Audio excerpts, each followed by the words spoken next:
네, 이제 여섯 번째 책인 로마서입니다. 자, 여섯 번째 책 로마서부터 26번째 책 유다서까지는 우리가 한데 묶어서 먼저 좀 이해를 해야 되는데요. 여섯 번째 책부터 26번째 책까지를 서신서라는 한 묶음으로 묶습니다. 서신서, 곧 편지라는 뜻이죠. 왜 편지가 이렇게 많이 있느냐? 앞서 우리 사도행전의 역사를 통해서 예루살렘부터 이방 땅에까지 많은 교회들이 세워져가는 과정을 보았지 않습니까? 이 교회들이 이렇게 많이 세워지다 보니까 이제 그 교회들마다 여러 문제들도 발생을 하고 또 어떤 부분에서는 또 격려하고 독려해야 될 그런 상황이 발생하기도 하고, 그래서 사도들이 다 직접 가서 지도를 할 수 있으면 좋겠지만 또 그렇게 빨리빨리 많이 움직일 수 있는 시대가 아니었기 때문에 이 사도들이 편지를 통해서 이제 서신을 전하고 교회에서 낭독하면서 이런 지도를 받는 그런 방식의 이제 교훈들을 많이 주었고, 그래서 여기 이제 여섯 번째 책부터 26번째 책, 이 서신서들을 통해서 각 교회들에 필요한 하나님의 메시지들을 사도들이 전한 것, 그것이 바로 서신서입니다. 자, 그럼 어떤 메시지들이 증거됐는지 우리 짤막짤막하게 우리 주제들을 살피면서 한번 살펴볼까요? 자, 먼저 여섯 번째 책 로마서입니다. 로마서는 로마 교회에 보낸 편지입니다. 로마 교회는 이 사도들이 세운 교회가 아니에요. 자생적으로 생겨났기 때문에 필연적으로 어떤 문제가 있었는가 하면 이 복음의 정수, 사도들의 가르침이 좀 명료하게 전달될 필요가 있었던 것입니다. 그래서 사도 바울이 이 복음의 정수, 의인은 오직 믿음으로 말미암아 산다라는 이 복음의 정수를 교리적으로 아주 잘 정돈해서 전해준 것이 바로 이 로마서입니다. 일곱 번째, 여덟 번째 책인 고린도 전후서입니다. 이것은 고린도 교회에 쓴 편지인데요. 이 고린도는 지역 이름이죠. 앞에 로마와 마찬가지로. 이 고린도 지역은 아테네 남쪽에 있던 그리스 지역입니다. 이 고린도 교회에 분쟁이 있었고, 이 분쟁에 대하여 사도가 교훈하기 위하여, 훈계하기 위하여 쓴 책이 바로 이 고린도 전후서입니다. 먼저 이 고린도 전서를 쓰면서 이 사도 바울이 이 고린도 교회에 있었던 분파, 분쟁을 책망하면서 저 유명한 고린도전서 13장, 사랑장, 믿음, 소망, 사랑, 그 중에 제일은 사랑이라. 왜 그렇게 사랑이 강조됐는가 하면 아무리 은사가 크고 아무리 지식이, 성경 지식이 많아도 결국 사랑으로 섬기지 않으면 아무 소용이 없다라는 아주 중요한 그 메시지를 이 고린도 전서를 통해서 전한 것이고요. 이 고린도 후서는 이제 그 편지를 받고 많이 노력했고, 그래서 상황이 호전되고 있는 고린도 교회 성도들을 더욱 격려하기 위해서 보낸 책이 되겠습니다. 자, 이제 아홉 번째 책, 갈라디아서입니다. 갈라디아 지역에 있는 교회에게 보낸 편지죠. 이 갈라디아 지역은 소아시아, 그러니까 지금의 터키 지역이 되겠고요. 이 갈라디아 교회는 율법주의 이단이 등장했습니다. 그래서 그 이단을 경계하는 메시지를 이 갈라디아서를 통해 사도 바울이 준 것이죠. 자, 율법주의 이단이라는 것은 우리가 예수님을 믿는 복음만으로 구원이 충분하지 않다. 거기에 율법의 행위가 덧대어져야 된다, 보태져야 된다 하는 그런 이단이었는데요. 사도 바울은 이러한 거짓 가르침을 물리칠 것을 경계하면서 오직 예수 그리스도로 충분한 복음에 대하여 이 갈라디아서에서 다시 설명하고 있는 것입니다. 그러니까 이 복음을 붙들고 갈라지지 마라. 갈라디아서. 네, 그냥 외우기 쉽게 해보려고 한번 해본 겁니다. 자, 이제 열 번째 책, 에베소서가 되겠습니다. 에베소서는 에베소 지역에 있는 교회에 보낸 편지죠. 에베소 지역 역시 터키 지역, 이 소아시아 지역에 있던 교회입니다. 이 에베소서의 핵심 단어를 꼽자면 바로 연합이라는 단어를 꼽을 수 있겠습니다. 왜냐하면 에베소서의 주제가 바로 이 연합이기 때문입니다. 무엇에 관한 연합이냐? 바로 예수 그리스도께서 온 피조 세계와 하나님을 다시 연합시키셨다. 라는 것을 출발로 예수 그리스도 안에서 모든 성도가 교회로 하나 되어 연합한다. 교회의 연합. 함께 연합하여 나아가는 교회. 11번째 책 빌립보서입니다. 이 빌립보서는 그리스 지역에 있는 빌립보, 우리 아까 마게도냐 환상에서 처음 넘어가서 그리스 가장 먼저 이 초입에서 만난 첫 번째 도시가 빌립보였죠. 그 빌립보 교회에 보내는 편지입니다. 이 빌립보 교회의 성도들에게 이 사도 바울이 그들의 믿음을 독려하고 더욱더 굳건히 함께 나아가자 하는 그런 격려의 메시지로 우리가 표대를 향하여 이 신앙의 경주를 감당해가자 하는 그런 격려의 메시지를 준 내용, 그것이 바로 이 빌립보서가 되겠습니다. 자, 12번째 책 골로새서는 이제 소아시아, 터키 지역에 있는 골로새 교회에 쓴 편지죠. 역시 사도 바울이 썼는데요. 이 골로새 교회에 거짓 가르침을 주는 이단들이 일어났습니다. 특별히 영지주의라고 하는 초대교회 이단인데요. 그 이단의 가르침을 조심하고 바른 진리를 붙들고 거짓 교사를 분별하라. 이것이 골로새서의 주제가 되겠습니다. 이단을 분별하지 못하면 골로 간다. 네, 그렇습니다. 자, 다음 13번째 책, 14번째 책 데살로니가 전후서가 되겠는데요. 데살로니가는 이제 빌립보에서 남쪽으로, 그리스 남쪽 지역으로 내려오다 보면 거기에 데살로니가라는 지역이 있고 그 데살로니가의 지역에 있는 교회에 보낸 편지입니다. 이 데살로니가 전후서는요, 하나예요. 주제가 예수님의 재림입니다. 잘못된 종말론이 퍼져가고 있는 그 거짓 교훈들을 분별해서 바른 종말론, 예수님의 재림에 관한 올바른 교훈을 가지고 살아야 한다 하는 그것을 주제로 예수님의 재림을 다루고 있는 책 데살로니가 전후서입니다. 자, 이제 15번째 책으로 넘어갑니다. 15번째, 16번째 책, 디모데 전후서가 되는데, 자, 여기서부터는 이제 지역 이름이 아닙니다. 앞에 이제 로마 교회에 보내는 편지, 고린도 교회에 보내는 편지, 데살로니가 교회에 보내는 편지 이랬다면, 이제 디모데 전후서는 우리가 이제 잘 아시는 것처럼 2차 전도 여행 때 사도 바울이 디모데라는 한 청년을 만나거든요. 이 디모데는 이후 이제 바울과 계속 전도 여행을 하면서 바울의 영적 아들과 같은 존재가 되고, 그리고 이 디모데가 이제 바울의 사역을 함께 도우며 지역에서 이제 목회를 감당해가는 목회자로서 서게 되는데, 자신의 영적 아들인 젊은 목회자 디모데에게 목회적 교훈을 주기 위해서 바로 이 디모데 전후서를 썼습니다. 그래서 이제 여러 가지 목회적인 지침들이 거기에 있어요. 직분자의 조건, 또 성도를 대하는 자세, 또 거짓 교사들을 어떻게 분별하고 대할 것인가 하는 것들을 이제 기록하면서, 특별히 디모데 후서는 바울의 유서와도 같은 마지막 편지죠. 그래서 이 디모데에게, 자기 아들에게 유언을 남기듯이 정말 절절한 마음으로 이 마지막 시대에 올바른 영적 진리를 붙들고 목회자로서의 사명을 충성되게 끝까지 감당해 가라고 격려하는 그러한 내용들이 거기에 담겨 있습니다. 자, 다음 책 17번째 디도서, 역시 사람 이름이죠.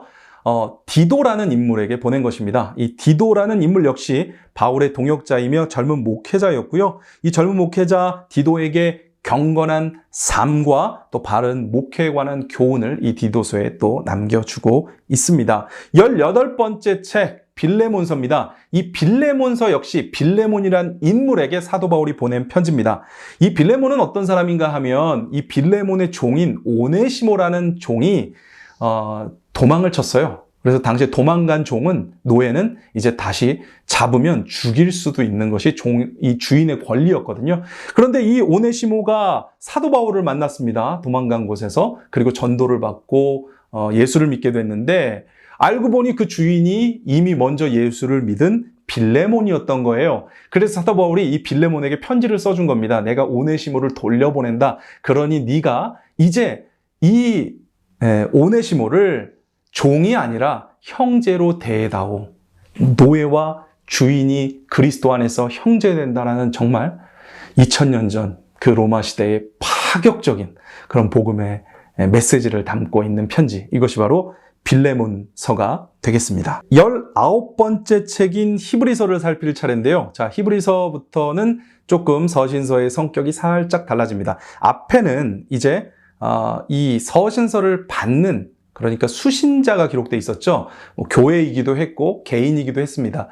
그런데 이제 이 히브리서부터는 받는 사람이 누구인지가 기록되어 있지 않아요. 그건 무슨 뜻인가 하면, 모든 교회를 향해서 보내는 그런 공동 메시지, 그래서 공동서신이라고 그렇게 부르는데요. 우리 모두가 공유할 수 있는 그런 메시지입니다. 자, 히브리서는요, 제목이 왜 히브리서인가 하면 히브리, 그러니까 옛 구약의 메시지를 해설하는 편지입니다. 이 구약의 메시지, 구약 성경과 이 예수 그리스도, 구약과 신약, 이 복음이 어떻게 서로 연결되어 있는지를 굉장히 잘 연결짓고 있는 신학의 보고가 되는 책이 바로 이 히브리서가 되겠습니다. 굉장히 독특한 그런 책이죠.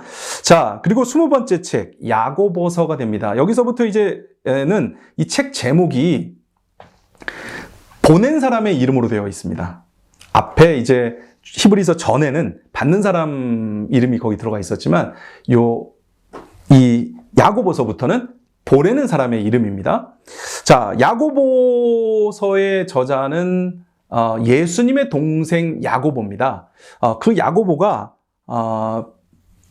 교회들에게 편지를 썼는데요. 그 주제는 이렇게 축약이 됩니다. 행함이 없는 믿음은 죽은 것이다. 그래서 이 믿음이라는 것이 단순히 고백만이 아니라 행함을 포함한 고백이다. 신앙의 행위가 우리 믿음에 있어서 얼마나 중요한 위치를 차지하고 있는지를 설명하는 책, 바로 야고보서가 되겠습니다.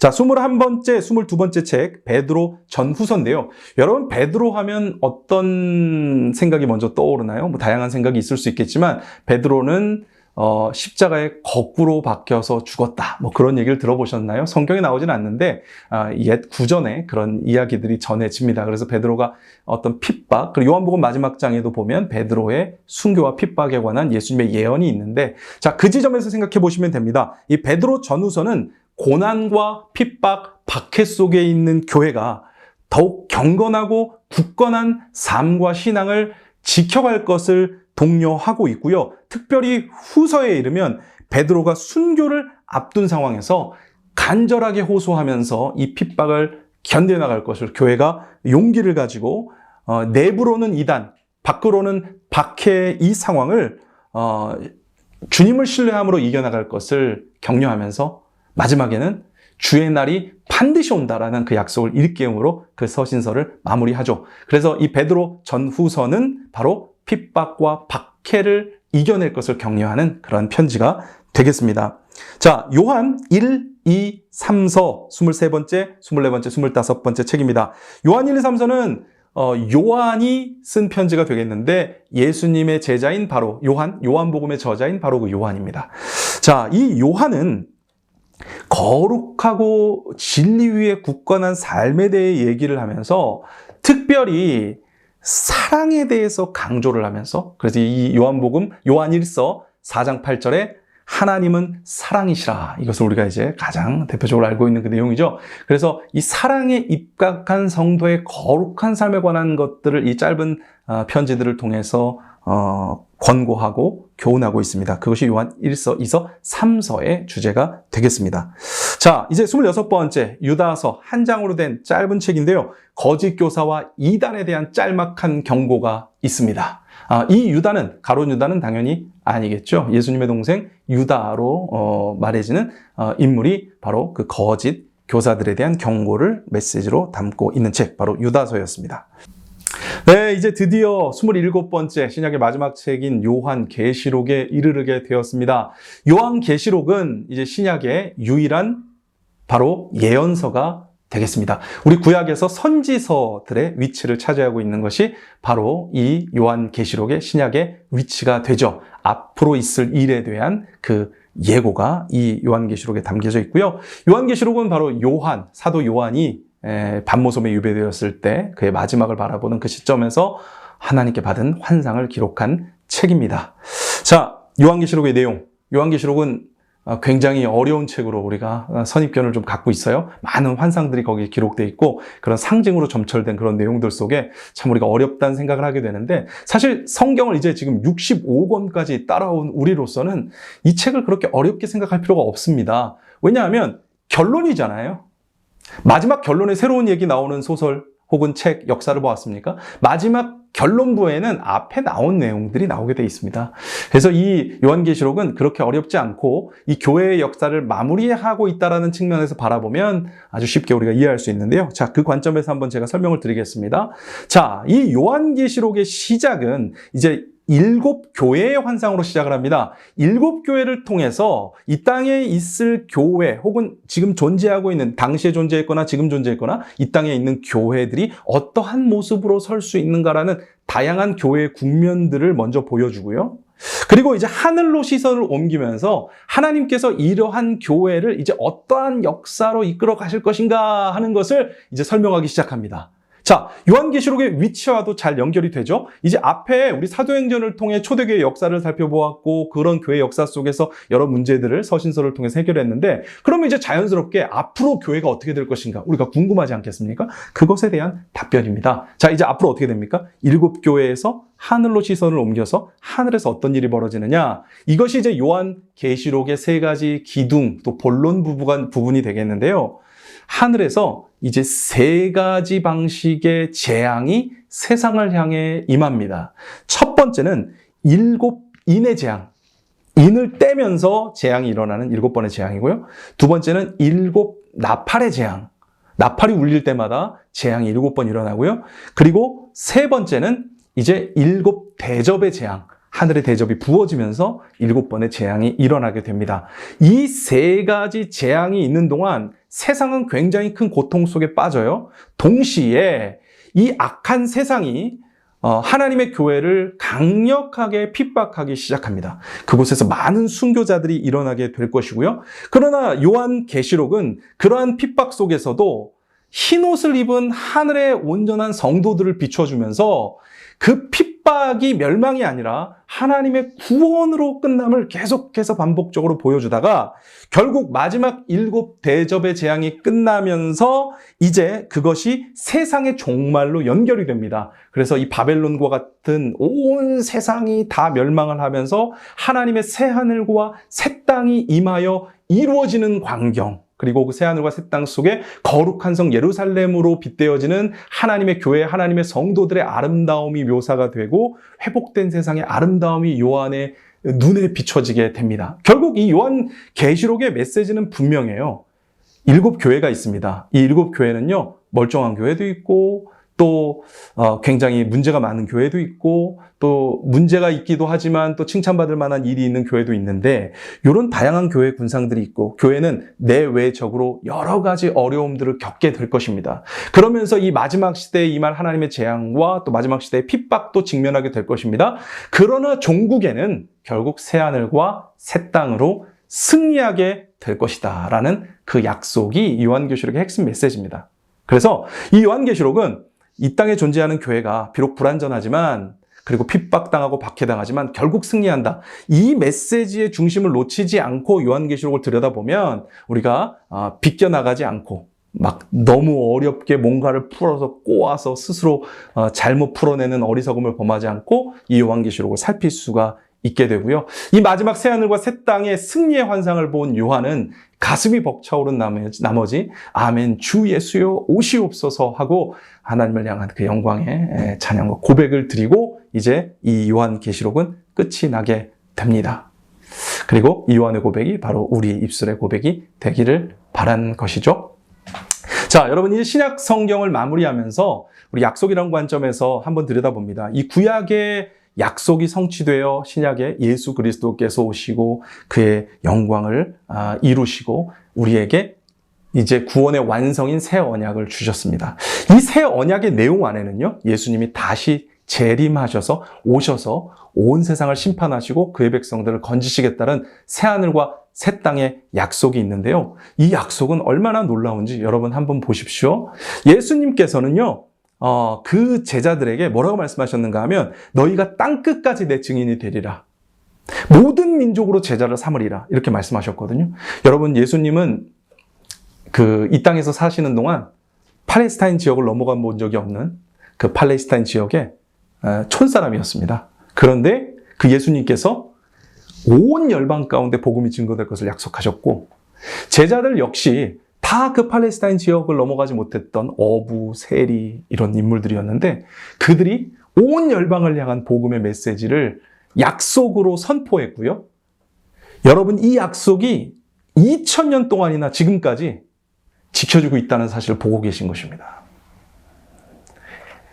지구 반대편, 오늘 우리에게까지 이 복음은 증거되었고, 복음은 때론 핍박을 당하고 때론 없어지는 것 같고, 수많은 군왕들이 성경을 없애고 이 교회를 핍박하고 교회와 성경을 무너뜨리려고 했으나, 그래서 잠깐 뒤로 물러나는 것처럼 보이는 때도 있었으나 결국은 복음은 전진하고 또 전진하고 전진해서 2000년이 지난 지금 온 세상에 이렇게 계속해서 흥황하고 있는 것이죠. 팔레스타인 지역을 벗어나 본 적도 없는 예수님과 제자들이 성령으로 받아 온 열방을 향한 복음을 증거하였고 하나님의 약속을 선포하였고 그 약속이 2000년 동안이나 신실하게 지켜주고 있다는 것이야말로 하나님께서 이 신구약의 약속을 주시고 성취하신 참 하나님이심을 우리가 지금 현재의 삶에서 실증받고 증거받을 수 있는 강력한 증거라는 생각을 하게 됩니다. 자, 이 말씀의 약속을 우리가 다시 한번 상기하면서 약속을 주시고 이루시는 하나님을 더욱더 신뢰하시는 그런 우리 모든 성도분들 되시기를 바라며 성경 개요를 마무리하도록 하겠습니다. 수고 많으셨습니다.